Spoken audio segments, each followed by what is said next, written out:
내 후손에게 내가 거류하는 이 땅 곧 가나안 온 땅을 주어 영원한 기업이 되게 하고, 이 본문 말씀에 99세가 돼서 자기 포기에 빠진 늙은 족장이 아브라함에게 하나님께서 이제 나타나 주십니다. 하나님은 99세가 된 아브라함 그리고 80세가 된 사라에게 아들을 낳게 해주시겠다, 이 말씀을 해주시기 위해서 지금 이렇게 나타나서 하나님의 말씀을 주고 계시는데, 사실 이 시점 자체가 그들 마음 가운데에 포기의 마음이 이제 찾아온 그러한 시기입니다. 하나님께서 이제 아브라함에게 아들을 낳게 해주시는 그러한 그 기적을 보기 위해서 그들 가운데에 요구가 되는 그 믿음에 대해서 지금 말씀을 하고 있는데, 먼저 이제 우리가 오늘 같이 나눌 말씀은 1절에 나와 있는 나는 그 전능한 하나님이라고 하는 이 말씀, 이 부분입니다. 아브라함에게 지금 하나님께서 나는 전능한 하나님이다, 전능한 하나님이다. 그 유명한 그 엘샤다이라는 그 하나님에 대한 그 호칭이 있는데, 엘샤다이, 바로 전능한 하나님에 대한 호칭입니다. 바로 이 말씀이 그 엘샤다이라고 하는 그 용어를 지금 쓰고 있는데, 구약 성경에 이 엘샤다이가 한 7번 정도 나옵니다. 전능한 하나님이라고 하는 표현 자체가 뭐 사실 7번이면 그렇게 많이 나오는 건 아니죠. 7번 정도가 나오는데, 여기 17장 1절에서 이제 처음으로 하나님께서 자기에 대해서 이제 사용을 하고 계시는데, 하나님께서 이 말씀을 하시는 이유가 있어요. 용어 자체를 우리가 뭐 상대방이 쓸 때에도 저 용어를 왜 썼을까? 저 단어를 저 사람이 왜 구사했을까? 생각을 해보면 의도가 우리가 또 파악이 되거든요. 그런 것처럼 여러 가지 그 하나님에 대한 그 용어가 있습니다. 만약에 나는 치료의 하나님이다 라고 말씀을 했으면, 지금 어떤 벌어지는 상황이 어떤 뭐 질병이나 어떤 그런 그 고통 가운데 있는 그 사람들을 향한 하나님의 그 표현이기 때문에 그 어떤 정황, 그 상황이랑 이제 맞아 떨어지죠. 그런 것처럼 나는 전능한 하나님이다라고 지금 하나님께서 이 용어를 쓸 때에도 그런 어떤 그 의도가 담겨져 있다는 거죠. 단순히 하나님이라고 말씀하지 않고 엘샤다이라고 하는 그 표현을 썼다라는 것 자체가 그런 건데, 아브라함이 이제 99세가 되면 자기가 늙은 나이라고 하는 것을 이제 어떻게 보면 의식하게 되는 거죠. 의식하고 살아가게 됩니다. 신앙이라고 하는 것 자체가 젊었을 때 어떤 것들에 대해서 기대하고 소망하는 것과 나이가 이제 들어서 똑같은 사안에 대해서 생각하는 것과 분명히 다릅니다. 분명히 그나마 그래도 70세 때 하나님으로부터 어떠한 그 소망의 메시지들을 만약에 들었다면 그래도 좀 나을 법한데, 세월이 흘러서 이제 99세가 됐을 때 하나님이 찾아와서 이 아기에 대한 어떤 그 말씀을 하실 때에 이건 거의 받아들이기가 힘들어지는 상황이죠. 나이가 이제 99세가 되니까 신앙이라고 하는 것 그 속에도 불신앙이라는 것이 이제 치고 들어오는 거죠. 얼마든지 어떤 흠이 생기기 시작할 그런 그 나이라고 볼 수가 있습니다. 하나님께서 약속한 것을 기다리는 인내도 이젠 사실 이제 한계점에 다다른 그 시점이에요. 99세 된 사람이 뭘 더 기대하겠어요? 사실 우리가 인간적으로 봐도 70이건 한 60이건 50만 돼도 지금 그런 것 생각하지 않을 텐데, 99세라고 하면 이제 인간의 인내는 다 이제 끝난 시점입니다.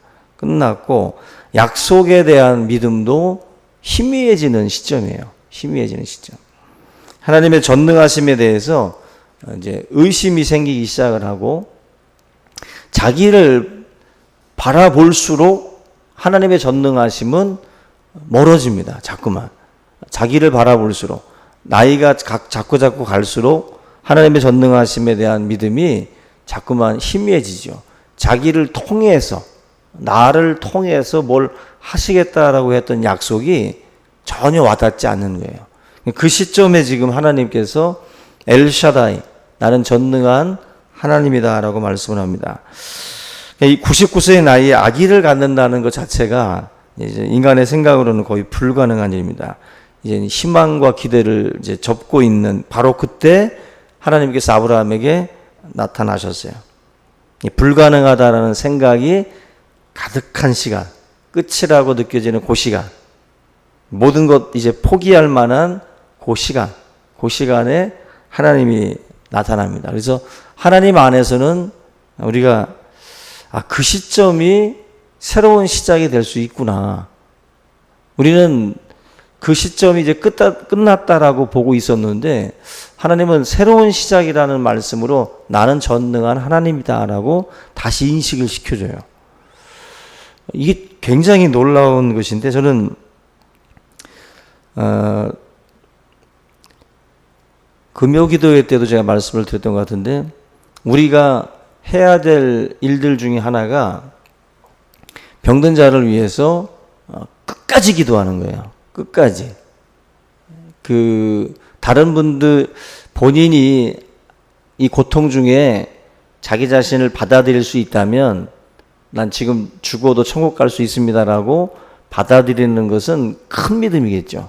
큰 믿음이고 또 그 병을 놓고 끝까지 기도하는 것도 큰 믿음이고 그 몫은 환자들의 몫입니다. 환자들이 받아들이든 아니면 계속 기도하든 그건 그들의 몫입니다. 그리고 우리들이 해야 될 몫도 뭐냐면 상대방 환우들한테 이제 죽음을 받아들이세요라고 말해주기보다는 우리는 사실 끝까지 기도해야 돼요. 왜냐하면 지금 이 17장 1절 말씀 보면은 그 부분이 새로운 시작이 될 수 있다라는 거예요. 그 부분이. 모든 것이 끝났다라고 생각하는 그 시점이 하나님의 새로운 시작이 될 수 있어요. 하나님의 새로운 시작. 우리 주일날 병문안 갔다 왔을 때도 마음들이 너무 많이들 낙심이 되셔서 다들 고개들을 저으시더라고. 그게 사실은 우리들이 인간적으로 보면은 받아들일 수밖에 없는 그런 어떤 그 현상이고 눈으로 보여지는 부분이다 보니까 마음들이 많이 무겁고 굉장히 가라앉아서 참 힘들어 하시는 모습을 제가 주일날 뵙고 어제도 제가 잠깐 신방을 갔다 왔지만 우리들이 해야 될 그 몫은 지금 나는 전능한 하나님이다.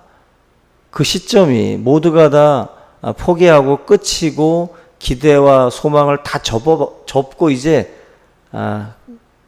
돌아서야 될 그 시점이 하나님은 시작할 수 있는 시점이기도 하기 때문에 우리가 엘샤다이라고 하는 이 하나님을 다시 한번 우리 새벽에 묵상을 하면서 하나님 앞에 우리 환우들을 위해서 기도하는 그리고 소망을 우리는 버리지 말고 끝까지 하나님 긍휼히 여겨달라고 불쌍히 여겨달라고 우리가 함께 기도하는 그러한 또 새벽이 되길 바라고 또 우리 성도님들도 같은 마음으로 환우들을 위해서 포기하지 말고 전능한 하나님께서 흑으로 사람을 창조하신 분인데 또 무에서 유를 창조하신 분인데 인간들이 절망하는 그 부분이 하나님에게도 절망적인 건 아니거든요. 우리가 같은 생각으로 하나님을 묵지 말고 하나님 우리는 불가능하지만 하나님께서는 엘샤다이기 때문에 얼마든지 여기 이 시점부터 시작할 수 있음을 믿습니다. 그 믿음을 가지고 우리가 함께 정말 간절한 마음으로 기도해서 또 새로운 그 기적을 우리가 같이 경험하고 같이 하나님을 찬양하는 그러한 시간들이 반드시 올 줄로 믿습니다. 그 믿음을 갖고 우리 함께 기도하는 시간 되시길 바랍니다. 우리 이 시간 주기도문 하시고 함께 기도하겠습니다. 하늘에 계신 우리 아버지여 이름이 거룩히 여김을 받으시오며 나라의 마음